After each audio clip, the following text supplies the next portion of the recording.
Welcome to infinite stories in Hindi.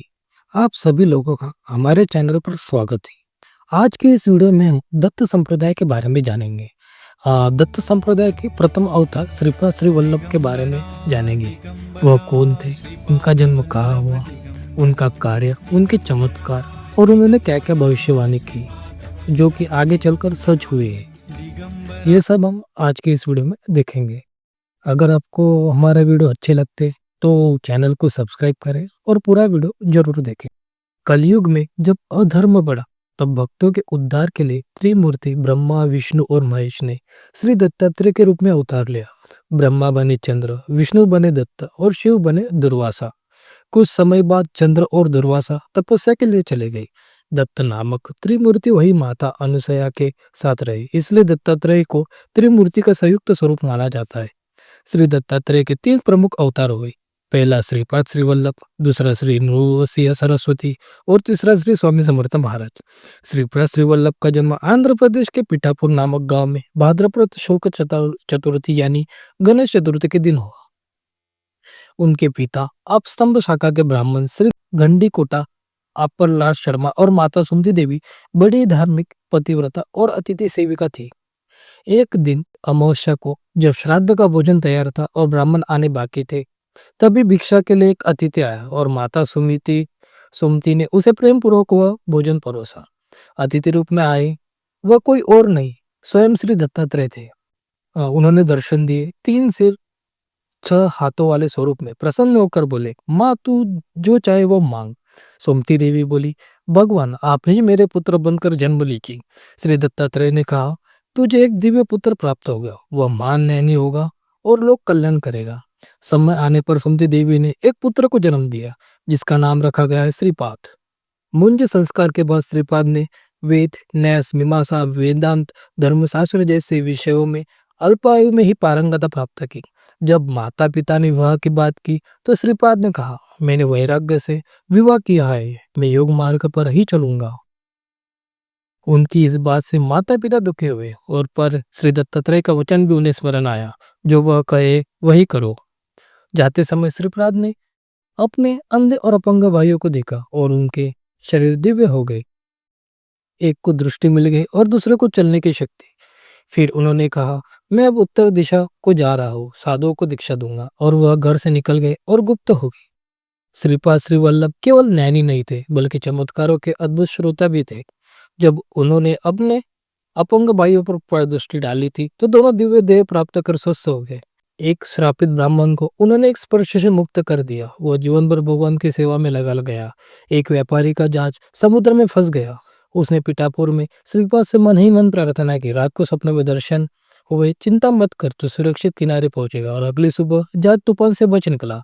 एक बार किसी ने बलि के लिए एक बकरी मारी, श्रीपाद ने उस पर दृष्टि डाली, वह बकरी फिर से जीवित हो गई और स्वामी के पीछे पीछे चलने लगी। ऐसे महान चमत्कार श्रीपाद श्री वल्लभ ने कई सारे किए हैं। श्रीपाद श्री वल्लभ स्वामी की महिमा को शब्दों में समझना कठिन है। उनके चमत्कार अनुभव करने पड़ते।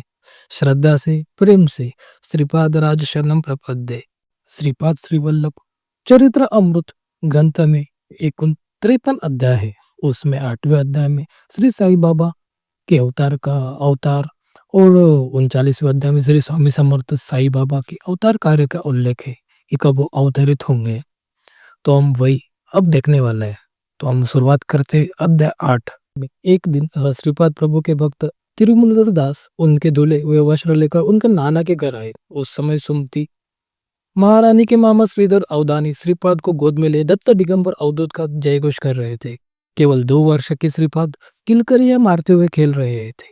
ये दृश्य इतना दिव्य था कि तिरुमलदास के मुख से अनायास ही निकला, श्रीपाद वल्लभ दत्ता दिगंबरा। और तभी उस बालक के मुख से गुंजे शब्द, नृसिंह सरस्वती दत्त दिगंबरा। श्रीपाद ने संकेत दिया, वे पहले दत्त प्रभु थे, अब श्रीपाद वल्लभ है और आगे चलकर नृसिंह सरस्वती के रूप में अवतरित होंगे। उन्होंने कहा, मैं नृसिंह सरस्वती का अवतार महाराष्ट्र में लेने वाला हूँ और तिरुमलदास में मैं तुम्हें भी वहां बुला रहा हूँ। तिरुमलदास ने कहा, किसी भी जन्म में आप ही मेरे रक्षक रहेंगे, मुझे आपके बालकृष्ण रूप से अत्यंत प्रेम है। श्रीपाद बोले, तू महाराष्ट्र में गाडगे महाराज नाम से जन्म लेगा, दलित, दीन और दुखी लोगों की सेवा करेगा। दिशिला गांव में जो आगे चलकर शिरडी कहलाएगा। मैं साईं बाबा के रूप में अवतरित होऊँगा। वहाँ तुझे मेरा आशीर्वाद अवश्य मिलेगा। तुझे गोपाल कृष्ण से प्रेम है, इसलिए तू गोपाला गोपाला देवकी नंदन गोपाला इस नामांतर का जप करेगा। इस शरीर के पतन के बाद तू थोड़े समय हिरण्यलोक में रहेगा। फिर गार्गी महाराज के रूप में जन्म लेकर लोक हित करेगा। यह मेरा तुझ पर वरदान और अभयदान है। श्रीधर अवधानी माया के आवरण में थे। ये सब समझ नहीं आया, पर जैसे ही सुमति महारानी ने पुकारा, वह दिव्य भाव हट गया और उन्हें श्रीपद को एक सामान्य बालक ही दिखाई दिए। अब हम अध्याय 39 का उल्लेख करते हैं। अब हम अध्याय 39 के बारे में जाते हैं, जहाँ आ, आ, अन्य भविष्यवाणी श्रीपद श्री वल्लभ इन्होंने किया है। जैसे कि काशी में दिव्य कार्य पूर्ण करने के बाद श्रीपाद श्री वल्लभ बद्री का आश्रम गए और वहाँ योग मार्ग का उपदेश देकर कई ऋषियों को क्रिया योग की दीक्षा दी। फिर वे नेपाल की ओर रवाना हुए। एक दिन नेपाल के एक पर्वत पर उन्हें हनुमान जी ध्यानस्थ अवस्था में मिले। वे प्रभु श्री राम, माता सीता, राम, लक्ष्मण, भरत और शत्रुघ्न के स्वरूपों का ध्यान कर रहे थे। श्रीपाद वल्लभ ने उनके सामने साक्षात सभी स्वरूपों के दर्शन कराए। हनुमान जी ने जब ये दिव्य लीला देखी तो उनकी भक्ति और गहरी हो गई। श्रीपाद वल्लभ मुस्कुराते हुए बोले, हनुमंत, तुमने राम नाम का इतना अधिक जप किया है कि चित्रगुप्त तक उसका हिसाब नहीं रख पा रहे। तुमने कम समय में इतनी भक्ति अर्जित की है कि वो कालातीत बन चुके हैं। अब मैं तुम्हें आदेश देता हूँ, तुम कलयुग में अवतार लो, जितेंद्रिय बनो और समस्त संसार में पूज्य हो। हनुमान जी ने नतमस्तक होकर पूछा, प्रभु मैं किस रूप में अवतार लो? श्रीपाद वल्लभ उत्तर देते हैं, तुम शिवांश रूप के राम भक्त हो। अब तुम्हें अल्लाह नाम से मेरी आराधना करनी होगी। अरबी भाषा में अल का अर्थ है शक्ति, वहा का अर्थ है वो जो उस शक्ति को धारण करता है। इस प्रकार अल्लाह का अर्थ है शिव शक्ति स्वरूप। तुम अब यवन वेश में अवतरित होकर लोगों को मेरी राह दिखाओ। हनुमान जी बोले, प्रभु मैं आपको छोड़कर कभी नहीं रह सकता। हम दोनों एक ही गोत्र के, मैं तो आपका पुत्र ही हूँ, है ना? श्रीपाद वल्लभ ने उन्हें प्रेम से आलिंगन किया और कहा, हनुमंत, देह बुद्धि त्याग दो, तुम मेरे ही अंश हो। जब तुम अवतार लोगे तब मैं भी तुम्हारे अंदर उतरूं और तुम्हारे अंदर ही अवतार धारण करूंगा। हमारा अद्वैत तब प्रकट होगा। हनुमान जी बोले, प्रभु मैं स्वीकार करता हूँ, मैं आपका ही अंश हूँ। जब मैं अपना कार्य पूर्ण करूंगा तो मूल तत्व में विलीन हो जाऊंगा, परंतु जब जब आपकी शक्तियां सक्रिय होंगी तब तब आप मुझे संभालना। आपसे शक्ति प्राप्त करके मैं सबकी सेवा करूंगा। श्रीपाद वल्लभ बोले, हनुमंत तू अत्यंत बुद्धिमान है, मेरी सारी शक्तियां तेरे भीतर ही है। मैं इंद्र से सरस्वती के अवतार के अंत में श्रीशैल के निकट कदलीवन में 300 वर्ष तक समाधि से रहूंगा और फिर अक्कलकोट में स्वामी समर्थ के नाम से विख्यात होऊंगा। जब स्वामी समर्थ अवतार पूर्ण होगा तब मैं साई रूप में तेरे अंदर अवतरित होऊंगा। तब तू समर्थ सदगुरु के रूप में प्रसिद्ध होगा। हनुमान जी बोले, प्रभु मैं आपकी सेवा में अल्लाह मालिक एक कहते हुए विचरण करूंगा। जब लोग देखेंगे कि आप और मैं एक दूसरे के रूप में परिवर्तित हो सकते हैं, तब हमारे अद्वैत का रहस्य सबको ज्ञात होगा। तब श्रीपाद वल्लभ ने काल पुरुष को बुलाया और कहा, एक काल पुरुष हनुमंत कालातीत है, मैंने इन्हें मेरी सायुज्यता एकत्व का वरदान दिया है। अब से इन्हें नाथ कहा जाएगा और लोग इन्हें साईनाथ के नाम से जानेंगे। उस क्षण हनुमान जी के शरीर का तेज विघटित होकर माता अनुसुया के रूप में प्रकट हुआ और उन्होंने श्रीपाद से कहा, बेटा कृष्णा, तू कितना सुंदर बालक है। जब तू मेरे गर्भ से उत्पन्न हुआ तब मुझे सामान्य माताओं जैसे प्रसव पीड़ा नहीं हुई, पर उस पीड़ा में जो सुख होता है वह भी मुझे नहीं मिला। क्या तू फिर भी कभी मेरे गर्भ से जन्म नहीं लेगा? श्रीपाद बोले, माते पुत्रों को माता की धर्मयुक्त इच्छा पूरी करनी चाहिए। तेरे गर्भ से जन्म हनुमंत अब मेरी ही सेवा करेगा और मैं ही उससे समा कर इस सेवा को पूर्ण करूंगा। और हम आज देख सकते हैं कि सच में श्री साईं बाबा शिरडी में और अक्कलकोट में स्वामी समर्थ महाराज ने अवतार लिया है, जैसे कि श्रीपाद श्री वल्लभ ने बताया था। और ऐसे ही कुछ दत्त अवतार संबंधित अनुभव साई भक्तों को भी आया है, जैसे कि श्रद्धा और अखंड विश्वास भक्तों के लिए सबसे महत्वपूर्ण है। साई बाबा को साई भक्त दत्त अवतार में ही पुष्य है। ऐसा अनेक उदाहरण हमें साई सच्चरित्र में देखने को मिलते हैं। जैसे कि क्रांतिकारी कृष्णदेव जोगेश्वर भीष्म, इन्होंने साईं बाबा की स्तुति में कहा है, ए कृष्णनाथ दत्त साई, जड़ो चित्त तुझे पाई, चित्त देवा पाई, जड़ो चित्त तुझे पाई। वही भीष्म तुम्हारी काकड़ आरती में ही कहते हैं, भूखे चर व्यापोने अवज्ञात कमली राशि, तोची दत्त देव शिरडी राहु न पावसी। वैसे ही आरती में भी श्री साईं बाबा के कलियुगी अवतार सगुन पर ब्रह्म साचार अवतीर्ण झाला हसी दत्त दिगंबर।